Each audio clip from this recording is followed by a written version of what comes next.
The six armed men who broke into the Brink's-Mat security depot near London's Heathrow Airport on November 26, 1983, inadvertently stumbled upon something unexpected: 3 tons of gold bullion with a worth of £26 million.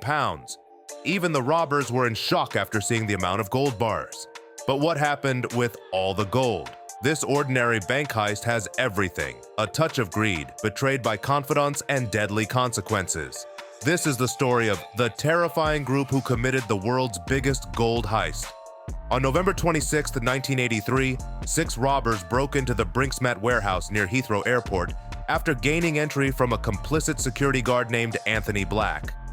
Once inside, they used petrol to threaten the staff into revealing the vault's combination numbers. Originally intending to steal about £1 million worth of Spanish pesetas, the robbers were stunned to find 3 tons of pure gold bullion stored in 152 bars across 76 cardboard boxes outside the main vault. The bullion was the property of Johnson Matthey Bankers Limited. This gold, along with platinum, 1,000 carats of diamonds, and $250,000 worth of traveler's checks, was to be transferred to Hong Kong the following day. The sheer value of their haul was staggering, amounting to £26 million. This sum, adjusted for inflation, would be equivalent to £93.3 million in 2021. The robbery quickly gained notoriety and was dubbed the crime of the century, due to its audacity and the immense value of the stolen goods. The gang's method of entry, using insider knowledge from Anthony Black, allowed them to carry out the robbery with precision, threatening the warehouse's staff with fire. They forced them into revealing the vault's combination, enabling them to access the unexpected treasure trove of gold bullion. The unexpected discovery of the gold drastically surpassed the robbers' initial expectations, turning what was supposed to be a lucrative heist into an unprecedented windfall. The stolen goods, including gold, diamonds, platinum, and traveler's checks, represented a vast fortune. The repercussions of the Brink's-Mat robbery were far-reaching. It captured the public's imagination, becoming the subject of extensive media coverage and fascination. The brazenness of the heist, coupled with the immense value of the stolen items, cemented its place in criminal history. So, what happened after this? The aftermath of the Brink's-Mat robbery was marked by a series of dramatic events and legal proceedings involving numerous suspects. 2 days after the heist, a couple in Bath, Somerset, reported seeing a suspicious furnace in a neighbor's garden hut. Although they informed the police, no immediate action was taken, and the couple was never asked to provide a statement or testify in court. The police's failure to follow up on the tip remains unexplained. Investigations soon led to Anthony Black, the security guard who aided the robbers by providing access and information. Black confessed to his involvement and identified his brother-in-law Brian Robinson as one of the perpetrators. Robinson and another accomplice, Mickey McAvoy, were arrested 10 days after the robbery. However, Black was later acquitted of his charges. In January 1985, a raid on premises in Bath led to the discovery of the furnace, but the occupier, John Palmer, was out of the country. His associates, Garth Chappell and Terence Patch, were arrested. Suspicious financial transactions totaling £13 million through Bristol, branches of Barclays Bank, alerted authorities, leading to further investigations. McAvoy entrusted part of his share to associates Brian Perry and George Francis. Perry enlisted the help of Kenneth Noye, an expert, to dispose of the stolen gold. Noye melted down the bullion and altered its appearance to evade detection. Noye came under police surveillance, and in January 1985, he fatally stabbed undercover detective constable John Fordham, claiming self-defense. Although Noye was acquitted of murder, his involvement in the laundering operation was evident. In 1986, Noye, along with Brian Reeder, Garth Chappell, Terence Patch, and others, faced trial for handling stolen gold. Noye was accused of orchestrating the laundering operation. John Palmer, who was deported from Brazil, stood trial in 1987, but was cleared of charges related to the robbery. Another suspect, John Fleming, faced charges upon his deportation to the UK, but was acquitted due to lack of evidence. In 1988, Brian Perry, Michael Relton, Kathleen McAvoy, and others were arrested for conspiracy to handle stolen goods. Relton was accused of smuggling money into Switzerland and Liechtenstein. A 10th suspect, Gordon Perry initially evaded arrest. Perry was apprehended in Spain in 1989 and charged with handling stolen goods upon his return to the UK.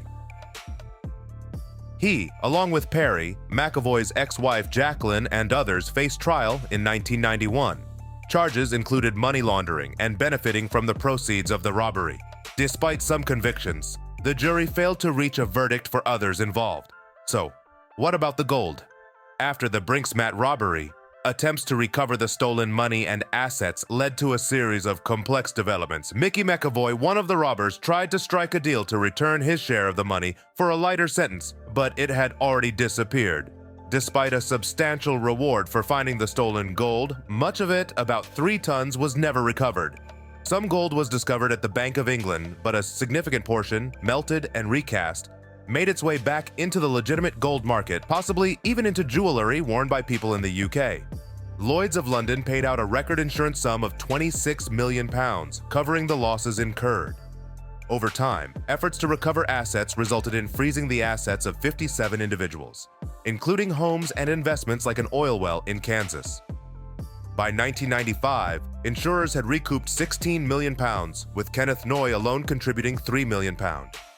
McAvoy was ordered by the High Court to repay over £27 million, holding him responsible for the entire stolen sum. Another individual, White, despite being acquitted of robbery, was also ordered to repay the stolen money and compensate for his involvement in planning the robbery. In a twist, counterfeit gold bars linked to the robbery surfaced in Austria less than a month after the heist. The bars were actually gold-coated tungsten fakes, and the arrested individuals intended to falsely claim they were from the Brinks-Mat robbery. It remains unclear how they obtained unpublished bar serial numbers or the purpose behind counterfeiting stolen property. The Panama Papers revealed Gordon Perry's role in laundering cash from the robbery. Perry utilized offshore companies to move millions through various banks and investments, including properties in London Docklands and Kent. The scheme involved intricate financial maneuvers and the use of front companies and nominee directors to obscure the origins of the money. Eventually, authorities raided the offices involved, leading to the recovery of assets and the unraveling of the complex money laundering network. In 1995, Brinks-Mat solicitors gained control of one of the offshore companies and its assets, leading to the sale of properties and the legal resolution of some aspects of the case. Despite these efforts, significant sums and assets remain unrecovered, highlighting the enduring complexity and intrigue surrounding one of the most notorious heists in history.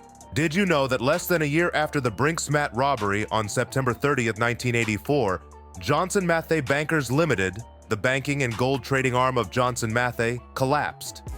The Bank of England intervened to safeguard the integrity of the London gold markets. The collapse was attributed to massive losses exceeding $300 million. Investigations revealed that the bank had extended significant loans to fraudsters and insolvent businesses over several years. Moreover, there were substantial and unexplained gaps in the bank's records.